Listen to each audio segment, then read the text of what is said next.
In order to get certified organic, you cannot use genetically engineered crops. But you are not required, in the United States at least, to test for contamination. You're not required to do that. You simply are not. You have to demonstrate that you're not using those seeds or those materials in your production system. Now, when you sell your product, as we do from our farm, to Europe, they do test for genetic contamination. Just to give you some examples, we used to raise organic canola because it was a great crop in the rotation. It was the one cool season broadleaf plant that we could put into rotation. Those are some of the mixes that we want. And canola, of course, is insect pollinated, so we knew that was a real problem in terms of potential contamination.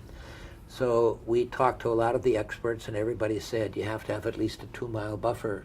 You know, if your neighbor's growing GMO canola, then you need to be at least 2 miles with your organic canola to have a good possibility that you're not going to get contamination. And so our neighbors were really great about that, you know, so we would always find out from them, like in January, where they were going to plant their GMO canola, and then we made sure that we planted our organic canola at least 2 miles from that. But then, you know, the GMO canola became so popular that suddenly there was no way to get a 2-mile buffer anymore. And by that time, we couldn't even buy seed anymore where the companies were willing to guarantee that it was pure seed. And so we just had to give up the crop in the rotation, which was about a $50,000 a year loss, you know, to our operation. But, you know, that's just the way things were. Now, currently, wheat and alfalfa are key crops in our rotation. And wheat, for the time being, has not yet been approved for genetically engineering, but they keep bringing it up, so one of these days it probably will be.